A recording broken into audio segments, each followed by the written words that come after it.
Hello everyone, स्वागत है आपका एक नए वीडियो में। जैसा कि आपको पता है, इस चैनल पे हम आपको जो है सोलर से रिलेटेड लगभग सारी जानकारी देने का प्रयास करते हैं, जो भी आपके मन में क्वेश्चंस होते हैं उन सबका। तो इसी से रिलेटेड सोलर पैनल्स के बारे में मैंने आपको जानकारी दी कि हाइब्रिड सिस्टम, जो ऑन ग्रिड सिस्टम क्या कैसे होते हैं। पर अभी जो बरेली में लास्ट का 1 महीना रहा है वो बहुत तूफान वाला रहा है। बहुत ज्यादा तूफान आए, आंधी आई, बारिश हुई, तो उसमें बहुत सारे स्ट्रक्चर जो है वो अपना रोल प्ले करने में फेल हो गए हैं। बहुत लोग उड़ गए, स्ट्रक्चर उड़ गए ऊपर से, ठीक है, या फिर पूरे का पूरा जो है सोलर पैनल्स उसमें स्ट्रक्चर्स में से निकल गए। तो स्ट्रक्चर का जो है वो बहुत बड़ा रोल प्ले होता है, क्योंकि स्ट्रक्चर अगर एक बार डैमेज हो गया या जो उसका सोलर पैनल डैमेज हो गया तो उसका कोई कंपनी जो है गारंटी नहीं देता है। तो इससे रिलेटेड आज हम बहुत सारी जानकारी रोहित जी से लेना चाहेंगे कि स्ट्रक्चर में हम क्या अच्छी क्वालिटी कर सकते हैं, किस तरीके से जो है टेक्नीशियन उसको लगाए, आम ग्राहक जो है वो इस स्ट्रक्चर को कैसे समझे कि अपने घर छत पे कैसे लगवाए, जो आपके जीने की जो बम्पटी होती है उस पे कैसे लगवाए। तो सबके बारे में हम जानकारी लेंगे। तो रोहित जी, बहुत बहुत स्वागत है आपका आज। बहुत बहुत धन्यवाद सत्यम जी, और आप सभी व्यूअर्स को भी मेरा नमस्कार। सत्यम जी ने बहुत अच्छा मुद्दा उठाया है। जैसा कि आप देख ही रहे हैं, तूफान जैसे मोबाइल पे अलार्म आपके बजता है तो आप सबकी भी हार्ट बीट बढ़ जाती होंगी, क्योंकि आपकी छत पर अगर सोलर लगा है तो कहीं ना कहीं आपके मन में एक डर जरूर आता होगा कि यार इस आंधी में मेरा सोलर उड़ ना जाए। तो दोस्तों, अब लगा चुके हैं तो कुछ नहीं कर सकते, लेकिन जो नए हमारे व्यूअर्स इस वीडियो को देख रहे हैं सोलर लगाने से पहले, तो वो लोग सोलर के इस स्ट्रक्चर के बारे में थोड़ी जानकारी लें। दोस्तों, स्ट्रक्चर जो है 3 तरीके के होते हैं सत्यम जी। पहला जो स्ट्रक्चर आता है वो प्री जीआई स्ट्रक्चर के नाम से आता है। प्री जीआई स्ट्रक्चर हल्का होता है, लगभग इसकी जो थिकनेस है वो 1.5 mm के आसपास होती है और थोड़ा कमजोर होता है। ये जो बनाया जाता है 30 से 40 किलोमीटर की अगर रफ्तार आ जाती है तो इसमें हवा की रफ्तार में ये झुक जाएगा या फिर उड़ जाएगा। अच्छा, ठीक है। दूसरा जो स्ट्रक्चर है उसको हम लोग बोलते हैं जीआई स्ट्रक्चर, जो इस समय सबसे अच्छा अपोलो कंपनी का आ रहा है। अपोलो जीआई स्ट्रक्चर भी इसको हम लोग कई बार कह देते हैं। ये जो स्ट्रक्चर बनाया जाता है 60 से 80 किलोमीटर पर आवर की रफ्तार के लिए ये बनाया जाता है। जो हवाएं आती हैं उसको ये रोक सकता है अपोलो जीआई। सबसे अच्छा जो प्रीमियम स्ट्रक्चर आता है उसको बोलते हैं हॉट डिप जीआई स्ट्रक्चर। ये काफी मोटा होता है, थिक होता है और बहुत भारी होता है। ये इस वजह से बनाया जाता है जहां पर खुले में आप लगा रहे हैं वहां पर हमेशा हॉट डिप जीआई का ही लोग यूज करते हैं, और हॉट डिप जीआई लगभग 100 किलोमीटर पर आवर की रफ्तार हवा की झेल सकता है। ये 3 तरीके के अलग अलग सिस्टम आते हैं स्ट्रक्चर के रूप में। जैसे कि मैंने जितने भी लगभग 50 से ज्यादा सोलर जो विजिट किए हुए हैं, वहां पे आम जनमानस जो होता है सबका लगभग घर का जो बरेली में नक्शा एक ही जैसा है कि ऊपर बम्पटी निकली है और उस बम्पटी के ऊपर वो यूज करने के लिए आदमी छत नहीं करवाना चाहता है, उस बम्पटी के ऊपर लगवाना चाहता है। उसके ना इधर दीवार है ना उधर दीवार है, वो खुले में लगा है। तो उसमें मतलब उसको क्या लगवाए, जीआई स्ट्रक्चर लगाए या हॉट डिप लगवाए, क्या लगवाए? देखिए सत्यम जी, अगर बिल्कुल ओपन लग रहा है और कम से कम 3rd फ्लोर पे लग रहा है तो फिर मैं कहूंगा कि हॉट डिप जीआई के ही साथ जाना चाहिए, क्योंकि हॉट डिप जीआई थोड़ा मजबूत और टिकाऊ स्ट्रक्चर है, और ममटी के ऊपर अगर लग रहा है तो वो मुझे लगता है कि हवा का दबाव ज्यादा पड़ेगा उसके ऊपर, तो वहां पर हॉट डिप जीआई ज्यादा कामयाब है। अगर आप बिल्कुल निश्चिंत होकर घर में सोना चाहते हैं तो आप हॉट डिप जीआई का यूज कर सकते हैं। अच्छा, इसमें रेट का कैसा अंतर रहता है? जीआई स्ट्रक्चर से वो कितना महंगा होता है, मतलब उसमें देखिए, अगर आप स्ट्रक्चर सस्ते और महंगे की बात करें तो प्री जीआई से लगभग 1.5 गुना होता है आपका अपोलो जीआई, जो 2 mm थिकनेस के साथ आता है, और उससे करीब 1.5 गुना हॉट डिप जीआई महंगा होता है। अच्छा। यानी अगर मैं कॉस्ट पकड़ लूं 10,000 रुपए अगर प्री जीआई की कॉस्ट है तो 15,000 रुपए आपकी कॉस्ट आ जाती है अपोलो जीआई की, और यही 20,000 रुपए या मैं कहूंगा 25,000 रुपए तक अधिकतम कॉस्ट आ जाएगी आपके हॉट डिप जीआई की। एक अनुमानित आंकड़ा, जो मैं कि किलोवाट में भी बात नहीं कर रहा हूं, एक सिर्फ उदाहरण देकर आपको समझा रहा हूं। अब अगर हम मान लेते हैं कि कोई बरेली में जिसकी अफोर्डेबिलिटी है, जो चाहता है कि उसका सोलर सिस्टम ज्यादा सिक्योर रहे, क्योंकि ये 100-200 साल वाला इन्वेस्टमेंट है, तो वो क्या आम जनमानस जो वेंडर्स होते हैं वो ये ऑफर करते हैं या सिर्फ आप ही ये चीज ऑफर करते हैं हॉट डिप का? सत्यम जी, मैं कहूंगा बरेली में तो बहुत इक्का दुक्का कोई हो तो कह नहीं सकता हूं। हॉट डिप जीआई को बहुत कम लोग प्रमोट करते हैं क्योंकि वो महंगा है, तो इस वजह से लोग नहीं प्रमोट करते। हालांकि हमारे यहां पर ये सुविधा है, हॉट डिप जीआई हम लोग लगाते हैं और बहुत ही रीजनेबल रेट में लगाते हैं। और मैं आपके व्यूअर से भी ये कहना चाहूंगा कि ज्यादा सस्ते के चक्कर में ना पड़े, क्योंकि देखिए, एक अच्छे और बेस्ट रेट मिलना अच्छी बात है, लेकिन जब आप किसी भी चीज को बहुत ज्यादा चीप खरीदने की कोशिश करते हैं तो आप ध्यान रखिएगा कहीं ना कहीं क्वालिटी में कॉम्प्रोमाइज जरूर हो जाएगा। तो मैं ये सबको सलाह देना चाहूंगा आपके माध्यम से कि ज्यादा सस्ते के चक्कर में ना पड़े, अच्छा स्ट्रक्चर चुने और कोशिश करें अगर आपका ऊपर लग रहा है, ज्यादा ऊपर लग रहा है, तो हॉट डिप जीआई के साथ जाए।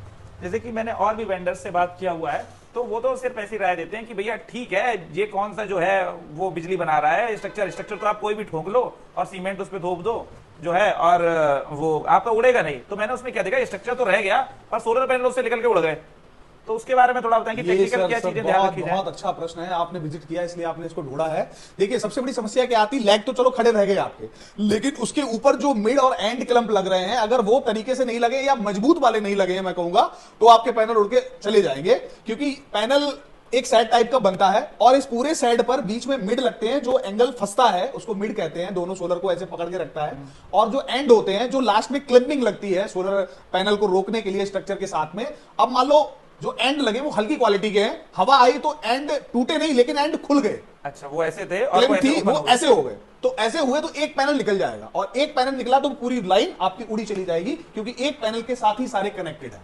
इस वजह से हमेशा मिड और एंड अच्छी कंपनी के यूज करें और सबसे मजबूत क्वालिटी के यूज करने चाहिए, जिससे आपके पैनल स्ट्रक्चर के साथ कम से कम जुड़े रहने चाहिए। अच्छा, इसमें हमें टेक्निकल क्या चीजें मतलब ध्यान रखें? जैसे आम जनमानस जो वेंडर्स मैंने देखा है कि उन्होंने जो है लोकल के जो इलेक्ट्रिशियन है, जो सारी चीजें, उन लोगों को पकड़ के और सोलर फिटर उनको थोड़ा ट्रेनिंग देके बना दिया है। तो जो आम आदमी है वो वेंडर से कैसे मतलब जो है वो पहचाने कि ये सही लगा रहा है, इसके बाद टेक्नीशियन सही है कि नहीं है, जब वो खड़े होकर लगवा रहा है तो किस चीजों का ध्यान रखे, वो कैसा मतलब दिशा निर्देश दे अपने वेंडर? देखिए, सबसे पहली चीज तो अगर आप बेस्ट चाह रहे हैं कि हमारा सोलर अच्छी इलेक्ट्रिसिटी प्रोड्यूस करे, तो उसके लिए 29 से 30 डिग्री का एंगल आप ध्यान में रखें। हालांकि टेक्नीशियन जो सही डिप्लोमा होल्डर एटलीस्ट टेक्नीशियन है वो एंगल का विशेष रूप से ध्यान रखते हैं। 30 डिग्री का एंगल बनाना जरूरी है। प्लस दूसरी चीज, बहुत ज्यादा ऊंचाई देने की कोशिश ना करें। कस्टमर से भी मैं कहना चाहूंगा, जो आप कोशिश करते हैं कि भाई 10 फीट ऊपर लग जाए, 8 फीट ऊपर लग जाए। देखिए, गवर्नमेंट के जो मानक हैं वो 3x5 का स्ट्रक्चर होना चाहिए उनके हिसाब से। तो लेकिन अगर आप बहुत ही आप चाह रहे हैं कि यार हम नीचे से भी निकल जाएं, तो 5-7 से अधिक का स्ट्रक्चर आपको नहीं लगाना चाहिए। एक तरफ 7 फीट, एक तरफ 5 फीट, ये अधिकतम ऊंचाई है, इससे ऊपर ना लें, क्योंकि जितना आप ऊंचा स्ट्रक्चर कर रहे हैं उतना उड़ने का खतरा आपका बढ़ता चला जा रहा है। तो बेसिकली स्टैंडर्ड जो एक है वो 3 और 5 का है, पर आप बता रहे 5 और 7 का हम अधिकतम लगवा सकते हैं। हाईएस्ट। अगर कोई ममटी पे लगवा रहा है तो उसको कितना? ममटी अगर लगा रहा है तो 6-4 से ज्यादा तो बिल्कुल नहीं लगाना चाहिए, क्योंकि आप अगर ममटी पे हैं तो ऑब्वियसली आपकी टंकी भी रखी होगी पानी की। अब पानी की टैंक की ऊंचाई 3 से 3.5 फीट होती है, तो 3.5 फीट है तो एक तरफ आप 6 कर लें, एक तरफ आप 4 कर लें, जिससे कि आपकी पानी की टंकी का ढक्कन खुल जाए, वॉश हो जाए और आपका भी काम चल जाए और ऊंचाई भी आपकी लिमिटेड बनी रहे। ठीक है जी। तो और भी कोई ऐसे सजेशंस आपका जो है क्या कहते हैं अपने कस्टमर्स को या जो हमारे व्यूअर्स हैं उनको, कि वो आपसे क्यों जुड़े, और जो है वो स्ट्रक्चर के मामले, जैसे कि मैंने बताया और दूसरे वेंडर से बात किया, तो जो आपने जो प्रोफेशनल चीजें बताई, जैसे आपने ये जीआई स्ट्रक्चर से ऊपर वाला जो स्ट्रक्चर बताया जिसके बारे में, और जीआई, उसके बारे में देखते हैं यहाँ किसी को नहीं पता है, यहाँ पे तो वो नॉर्मल वही सब चल रहा है। तो आपके पास ऐसा क्या एजुकेशनल बैकग्राउंड है सोलर से रिलेटेड जो आपको इतना ज्यादा इन्फॉर्मेशन है? देखिए सत्यम जी, कहते हैं ना कि सबसे बड़ा अनुभव। बाकी मैं खुद भी टेक्नीशियन हूं, मैं खुद करके आया हूं उस काम को, तो मैं उस चीज को ज्यादा अच्छे समझ पाता हूं। और वही मैं भी अपने जो भी टेक्नीशियन है, हमारे डिप्लोमा धारक जो हमारे यहाँ काम कर रहे हैं एज ए इंजीनियर, तो उनको भी हम यही राय देते हैं कि भैया आप जो काम कर रहे हैं वो बेस्ट करें, क्योंकि हमें मालूम है कस्टमर सर्वोपरि है। एक कस्टमर से कई कस्टमर्स मिलते हैं, तो हम अपनी सर्विस में कहीं पर भी ढिलाई नहीं देते। दूसरा, हम कस्टमर के साथ में एक एग्रीमेंट शेयर करते हैं जिसमें हम 5 साल की उसको गारंटी देते हैं कि 5 ईयर्स तक हम सोलर मेंटेनेंस सर्विस आपको प्रोवाइड कराएंगे। मेंटेनेंस में इंक्लूडेड वॉशिंग नहीं होगी, आपकी वॉशिंग कस्टमर को खुद करनी होगी। इसके अलावा मान लो वायर जल जा रहा है, उसका एसी-डीसी बॉक्स खराब हो जा रहा है, घर की लाइट अचानक चली जा रही है, ऐसे में आप जानते हैं इस गर्मी के दौर में 2 घंटे भी बिना लाइट के गुजारना मुश्किल है। तो सर इसमें हम लोग क्या करते हैं कि विद इन 2 से 3 आवर जो भी आपके घर की दूरी है वो हम 2 से 3 आवर में कवर करके और आपके घर की लाइट इंस्टेंट चालू करते हैं, जिससे कि एटलीस्ट हमारा कस्टमर परेशान ना हो। ये हमारी फर्स्ट प्रायोरिटी है और ये 5 वर्षों तक हम कंटिन्यू सर्विस प्रोवाइड कराएंगे हमारे हर उस कस्टमर के साथ में जो आपके माध्यम से हमारे साथ जुड़ना चाहेगा, और बेस्ट सर्विस देने की हम पूरी कोशिश करेंगे। ठीक है रोहित जी, बहुत बहुत धन्यवाद। आपने इतने इस विषय पे इतना ज्यादा हमने चर्चा की और गहन आपने जो है हमें ज्ञान दिया इसके बारे में। कस्टमर्स को काफी जो है हेल्पफुल रहा होगा इसके लिए। आप भी अगर सोलर पैनल्स लगवाना चाह रहे हैं तो रोहित जी से संपर्क कर सकते हैं नीचे दिए गए नंबर्स पर, बाकी ऑफिस में विजिट कर सकते हैं। बहुत बहुत धन्यवाद रोहित जी। थैंक यू सो मच सत्यम जी, बहुत बहुत धन्यवाद। बरेली वालों, बिजली के बढ़ते बिल से परेशान हैं? अब लगवाइए सोलर सिस्टम सबसे बेहतर दाम और बेहतरीन सर्विस के साथ। रेसिडेंटल, कॉमर्शियल या एग्रीकल्चर, हर जरूरत का समाधान। आज ही कॉल करें और पाएं फ्री साइट विजिट। बरेली में सोलर मतलब स्मार्ट सर्विसेज। दिए हुए नंबरों पर अभी संपर्क करें।